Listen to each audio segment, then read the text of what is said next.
वंदे मातरम दोस्तों, स्वागत करते हैं अपने चैनल अध्ययन एक्सप्रेस पर। हम बीएड एंट्रेंस एग्जाम के लिए लेकर आए हुए हैं सम्मान अध्ययन के टॉप 20 क्वेश्चन जो आपको बिल्कुल एग्जाम में हेल्पफुल होंगे और आपको क्वेश्चन छपे हुए मिलने वाले हैं। उत्तर प्रदेश, सौरमंडल और नदियां और पर्वत से लेकर के अनेक चीज़ें हम लेकर आए हुए हैं जो आपको सीधे एग्जाम में वार करेंगे। ठीक है दोस्तों, आइए बहुत ही मोस्ट इंपॉर्टेंट क्वेश्चन लेकर आए हुए हैं हम।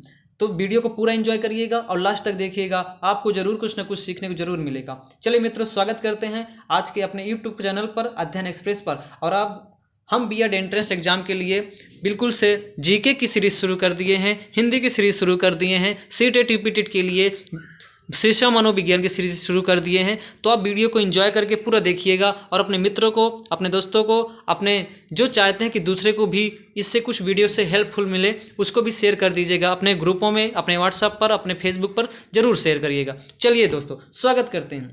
आज पहला क्वेश्चन आपके स्क्रीन पर, गोमती नदी का उद्गम स्थान क्या है? फुलहर झील, पीलीभीत, सुल्तानपुर, अमरकंटक, जिम कॉर्बेट। इन चारों ऑप्शन में से कौन सा ऑप्शन एकदम करेक्ट हो जाएगा, बताइए मित्रों। जो इसका राइट आंसर हो जाएगा वह है फुलहर झील, पीलीभीत। उत्तर प्रदेश में गोमती नदी बहती हुई है। ये कहाँ बहती है मित्रों? यह फुलहर झील से निकलती है और बहते बहते लखनऊ से जाते जाते सुल्तानपुर, ये सब। ठीक है मित्रों, तो जो लखनऊ है हमारा ना, वह गोमती नदी के किनारे है। कई बार एक क्वेश्चन पूछा जाता है कि लखनऊ किस नदी के किनारे है, किस नदी के तट पर स्थित है, तो आपको वह पता होना चाहिए। जो लखनऊ हमारा उत्तर प्रदेश की राजधानी है वह गोमती नदी के किनारे स्थित है। चलिए मित्रों, आपका जो आंसर हो जाएगा वह हो जाएगा ऑप्शन नंबर ए, फुलहर झील, पीलीभीत।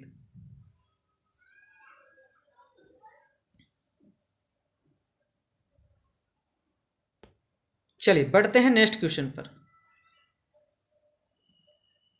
देखिए मित्रों, वही क्वेश्चन जो भी हम आपसे कह रहे थे, लखनऊ किस नदी के तट पर स्थित है? गंगा नदी के तट पर, यमुना नदी के तट पर, गोमती नदी के तट पर, या फिर ब्रह्मपुत्र नदी के तट पर? अभी अभी हम पहले क्वेश्चन पर बताया, जो लखनऊ है उत्तर प्रदेश की राजधानी, यह गोमती नदी के तट पर स्थित है। इसलिए इसका जो आंसर है वह ऑप्शन नंबर सी करेक्ट हो जाएगा, गोमती नदी। चलिए बढ़ते हैं next question. Question number 3, Kedarnath मंदिर किस नदी के तट पर स्थित है? बहुत ही मोस्ट इंपॉर्टेंट क्वेश्चन है मित्रों, एंजॉय करिएगा और वीडियो को लास्ट तक जरूर देखिएगा। केदारनाथ मंदिर किस नदी के तट पर स्थित है? मंदाकिनी नदी के तट पर, अलकनंदा नदी के तट पर, गंगा नदी के तट पर, या फिर गोमती नदी के तट पर? ABCD में से कौन सा राइट आंसर हो जाएगा? दोस्तों, जो इसका आंसर है वह है ऑप्शन नंबर ए, मंदाकिनी नदी के तट पर। जो केदारनाथ मंदिर है मित्रों, वह मंदाकिनी नदी के तट पर स्थित है। इसलिए जो इसका आंसर है वह ए राइट हो जाएगा। चलिए बढ़ते हैं प्रश्न नंबर 4, जल के आयतन के आधार पर विश्व की सबसे बड़ी नदी। बहुत ही कंफ्यूजन वाला क्वेश्चन दोस्तों, जो अक्सर कंफ्यूजन बना रहता है। विश्व की सबसे लंबी नदी और विश्व की सबसे बड़ी नदी, आयतन के आधार पर, ये सब जो कंफ्यूजन बना रहता है वो आज हम आपको दूर कर देंगे। जो प्रश्न नंबर 4 है, जल के आयतन के आधार पर विश्व की सबसे बड़ी नदी, बताइए। ए, नील नदी, बी, अमेजन नदी, सी, वोल्गा नदी, डी, जर्डन नदी। इसका जो राइट आंसर हो जाएगा वह मित्रों हो जाएगा ए नहीं होगा, बी हो जाएगा, अमेजन नदी। जो जल के आयतन के आधार पर है वह विश्व की सबसे बड़ी नदी अमेजन नदी होती है। इसलिए इसका option number B for Bombay right हो जाएगा, अमेजन नदी। बढ़ते हैं प्रश्न नंबर 5 पर। विश्व की सबसे लंबी नदी है, अभी जो इसकी पहले वाला प्रश्न था वह जल के आयतन के हिसाब से सबसे बड़ी नदी पूछे हुए था, लेकिन जो प्रश्न नंबर 5 है विश्व की सबसे लंबी नदी पूछे हुए है। ए, नील नदी, बी, अमेजन नदी, ब्रह्मपुत्र नदी, मांडवी नदी। इसमें से राइट आंसर क्या हो जाएगा? नील नदी, अमेजन नदी, ब्रह्मपुत्र नदी, या फिर मांडवी नदी? इसका जो राइट आंसर हो जाएगा मित्रों, नील नदी। विश्व की सबसे लंबी नदी नील नदी है, इसलिए इसका right answer option number A correct. चलिए बढ़ते हैं प्रश्न नंबर 6 पर। जिम कॉर्बेट नेशनल पार्क किस नदी के किनारे है?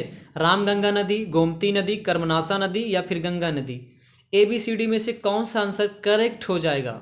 बताइए मित्रों, जिम कॉर्बेट नेशनल पार्क किस नदी के तट पर है? आपको पता है मित्रों, जिम कॉर्बेट नेशनल पार्क यह है रामगंगा के तट पर, रामगंगा जो नदी है उसके तट पर है। ओके मित्रों, जो ऑप्शन नंबर ए पर है, इसलिए इसका राइट आंसर हो जाएगा ए, रामगंगा नदी। बढ़ते हैं प्रश्न नंबर 7 पर। भारत की सबसे लंबी नदी कौन सी है? भारत की दोस्तों पूछा है, इसके ऑप्शन नीचे है मित्रों, थोड़ा छोटा कर लेते हैं इसको। हाँ मित्रों, अब बताइए भारत की सबसे लंबी नदी कौन सी है? क्या वो गंगा नदी है, क्या वह गोमती नदी है, क्या वह रामगंगा नदी है, या फिर यमुना नदी है? इन चारों ऑप्शनों में से कौन सा राइट हो जाएगा? भारत की जो सबसे लंबी नदी है वह है रामगंगा नदी। नहीं मित्रों, यमुना नदी नहीं, गोमती नदी बिल्कुल नहीं, गंगा नदी। गंगा नदी एकदम करेक्ट और राइट आंसर हो जाएगा ऑप्शन नंबर ए। जो आपका ऑप्शन नंबर ए एकदम करेक्ट आंसर हो जाएगा, गंगा नदी भारत की सबसे लंबी नदी है। चलिए बढ़ते हैं नेक्स्ट क्वेश्चन पर, जो प्रश्न नंबर हमारा 8। सिंधु नदी किस देशों में बहती है? जो सिंधु नदी है मित्रों, वह किन किन देशों में बहती है? क्या वह भारत, पाकिस्तान और चीन में बहती है, भारत, भूटान, नेपाल में बहती है, भारत, चीन, बांग्लादेश में बहती है, भारत, चीन या फिर अफगानिस्तान में बहती है? ABCD में से कौन सा आंसर करेक्ट हो जाएगा? मित्रों हम आपको बता दें, जो सिंधु नदी है वह भारत, पाकिस्तान और चीन इन 3 देशों में अपना जल बहलाती है, इसलिए जो इसका राइट आंसर है ऑप्शन नंबर ए बिल्कुल करेक्ट और सटीक आंसर हो जाएगा।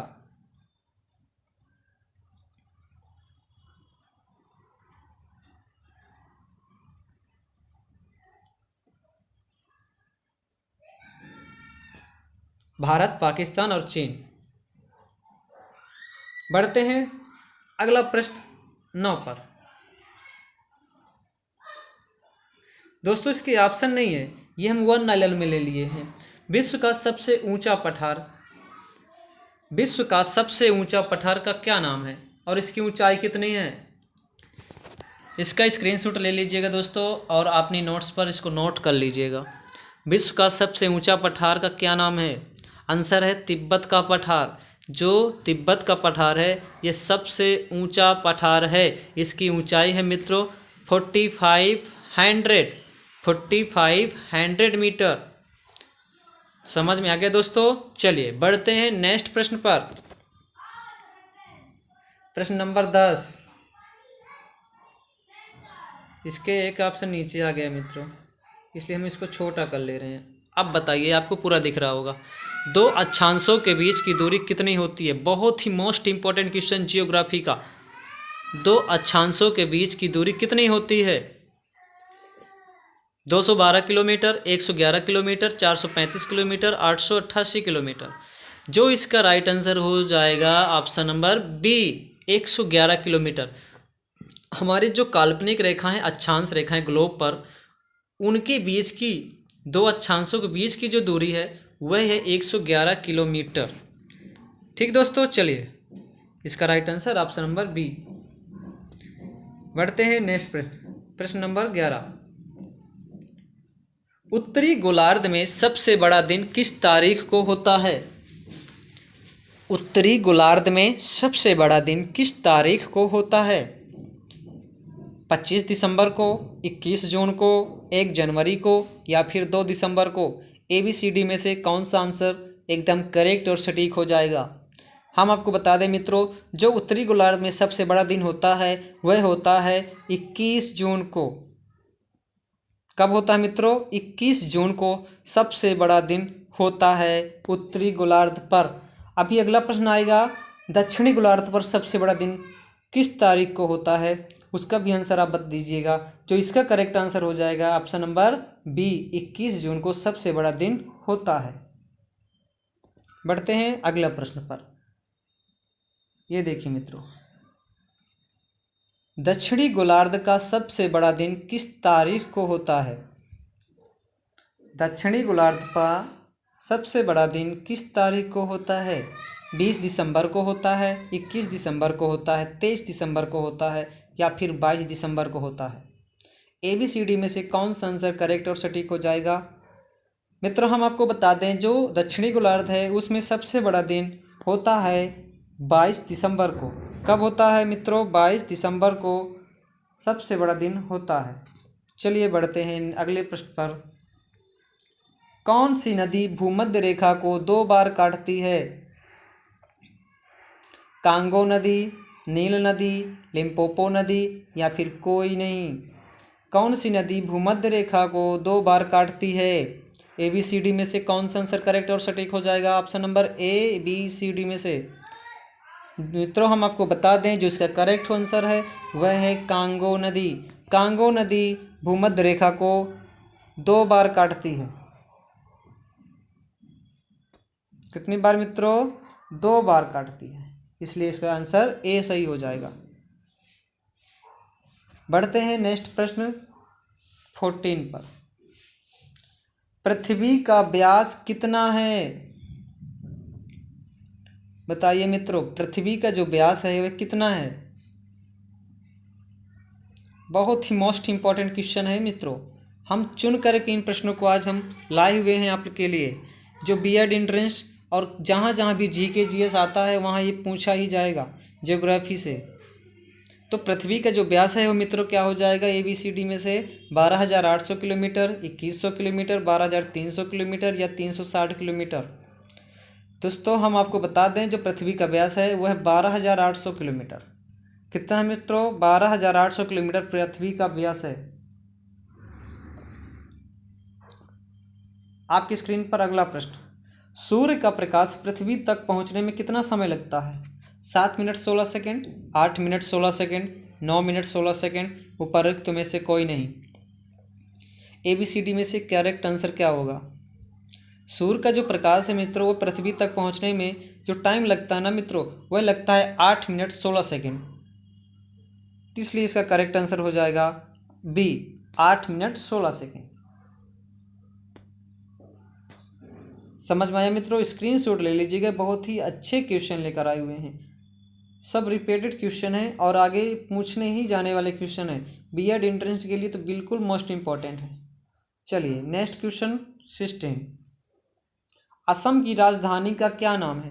दिसपुर, नागालैंड, लखनऊ या फिर भोपाल? दोस्तों हम बता दें, लखनऊ उत्तर प्रदेश की राजधानी है, भोपाल मध्य प्रदेश की राजधानी है, नागालैंड दोस्तों कोई राजधानी नहीं है, यह एक स्टेट का नाम है। लेकिन जो दिसपुर है मित्रों, यह असम की राजधानी हो जाएगी। ऑप्शन नंबर ए करेक्ट और सटीक आंसर, दिसपुर असम की राजधानी है। नेक्स्ट प्रश्न, निम्न में से सबसे बड़ा ग्रह कौन है? ABCD, A option, B option, CD option और D ऑप्शन। ए में है बुध, बी में शनि, सी में बृहस्पति और डी में मंगल। निम्न में से सबसे बड़ा ग्रह कौन है? दोस्तों जो इसका करेक्ट आंसर है वह है ऑप्शन नंबर सी, बृहस्पति सबसे बड़ा ग्रह है। करेक्ट और सटीक आंसर। चलिए बढ़ते हैं नेक्स्ट प्रश्न पर। किस ग्रह के उपग्रह सबसे ज़्यादा हैं? किस ग्रह के उपग्रह सबसे ज़्यादा हैं? क्या बृहस्पति के उपग्रह सबसे ज़्यादा हैं, शनि के ज़्यादा हैं या फिर मंगल के या फिर बुध के? दोस्तों इसका जो करेक्ट आंसर हो जाएगा ऑप्शन नंबर ए, बृहस्पति ग्रह के उपग्रह सबसे ज़्यादा हैं। बृहस्पति ग्रह के उपग्रह सबसे ज़्यादा हैं, इसलिए यह करेक्ट आंसर हो जाएगा ऑप्शन नंबर ए। बढ़ते हैं नेक्स्ट प्रश्न पर। बहुत ही अच्छा प्रश्न, सौर मंडल में कुल कितने ग्रह हैं? मित्रों वीडियो अच्छा लग रहा हो, जीके के प्रश्न बहुत ही अच्छे हैं। अगर ये आपको अच्छे लग रहे हो तो अपने मित्रों को, अपने दोस्तों को ज़रूर शेयर करिएगा ताकि उनको भी हेल्प हो सके। हम ऐसे ही सीरीज शुरू कर रहे हैं, जीके भी, हिंदी भी और तमाम जितने भी, जैसे सीटेट, रिपीटेड के लिए, सुपर टेट के लिए, इन सभी के लिए हम क्लासें लगा रहे हैं धीरे धीरे। आप प्रैक्टिस करते जाइए। कहते हैं ना दोस्तों, पढ़ाई तो ठीक पर प्रैक्टिस उससे भी ज़्यादा ठीक होनी चाहिए।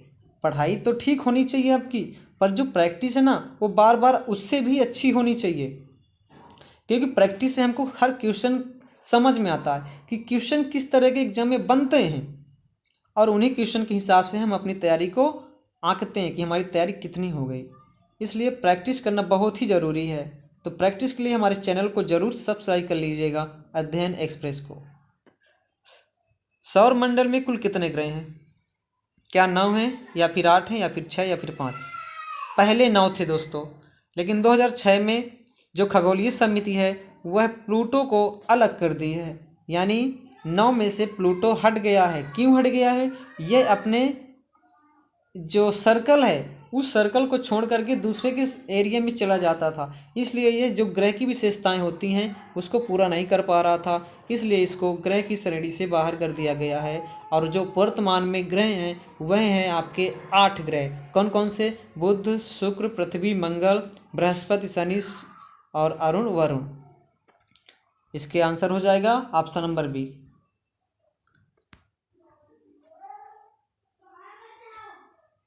चलिए बढ़ते हैं अगला प्रश्न और लास्ट प्रश्न। सूर्य क्या है? 4 ऑप्शन इसके। सूर्य क्या है? ग्रह है, उपग्रह है, या फिर तारा है, या फिर कुछ नहीं है? मित्रों, आप लोगों ने जाना होगा कि जो सूर्य है ये कोई ग्रह नहीं है। पहले हम इसको ग्रह मानते थे, लेकिन जैसे जैसे दुनिया आगे बढ़ी और खगोल के बारे में अध्ययन किया गया तब जाकर हमको ये पता चला कि सूर्य कोई ग्रह नहीं, सूर्य एक तारा है। क्या है मित्रों? तारा है। याद करिए, सूर्य एक तारा है। अभी याद करिए, सूर्य क्या है? तारा है। ऑप्शन नंबर सी एकदम करेक्ट और सटीक आंसर हो जाएगा। बहुत ही अच्छे प्रश्न थे मित्रों। अब मुझे लग रहा है कि आपको वीडियो पसंद आया होगा। अगर पसंद आया हो तो लाइक का बटन ज़रूर टच कर दीजिएगा और चैनल को सब्सक्राइब जरूर कर लीजिएगा। ओके मित्रों, इसका जो आंसर हो जाएगा ऑप्शन नंबर सी। सूर्य एक तारा है जो पृथ्वी के सबसे नज़दीक है। ये भी क्वेश्चन बनता है कि पृथ्वी के नज़दीक सबसे कौन तारा है, तो वह तारा है सूर्य। चलिए, आज के जो मोस्ट इम्पॉर्टेंट क्वेश्चन 20 थे वो ख़त्म हो चुके हैं और आज का सेशन हम यहीं पर ख़त्म करते हैं। चैनल सही लग रहा हो, अच्छा लग रहा हो, वीडियो अच्छी बनी हो तो चैनल से ज़रूर जुड़ जाइएगा और ऐसे ही प्रश्न पाने के लिए हमारे चैनल को ज़रूर शेयर कर दीजिएगा। और आप लोगों को वीडियो पूरी ज़रूर देखा करिए और वीडियो को लाइक शेयर ज़रूर कर दिया करिए। अच्छी कैसी वीडियो लगी उसके बारे में कमेंट जरूर करिएगा। और जो आपको जिस विषय पर आपको प्रैक्टिस सेट चाहिए वो सब्जेक्ट अब जरूर लिख दीजिए कमेंट बॉक्स में। हम ऐसे ही प्रैक्टिस लेकर आते रहेंगे और आप लोगों को प्रैक्टिस कराते रहेंगे। बीएड एंट्रेंस के लिए बहुत ही मोस्ट इंपॉर्टेंट चैनल है। हम बीएड के लिए बिल्कुल तैयारी करा रहे हैं, जीके के लिए, हिंदी के लिए और भी अदर एग्जाम के लिए जितने भी हैं सभी सब्जेक्टों की हम तैयारी करा रहे हैं। प्रैक्टिस सेट भी, डिटेल्स भी। हमें इसके पहले महाद्वीप, पृथ्वी की आंतरिक संरचना के बारे में पूरा डिटेल्स वीडियो दिए हुए हैं। अगर उसको आपने नहीं देखा है तो चैनल के सब्सक्राइब कर लीजिएगा और चैनल में चले जाइएगा, आपको वीडियो जरूर मिल जाएगा और देख लीजिएगा और कमेंट करके बताइएगा कैसा वीडियो लगा। जय हिंद, जय भारत। आपके माता पिता को जय हिंद, सलाम, नमस्ते, सत श्री अकाल। जय हिंद, जय भारत।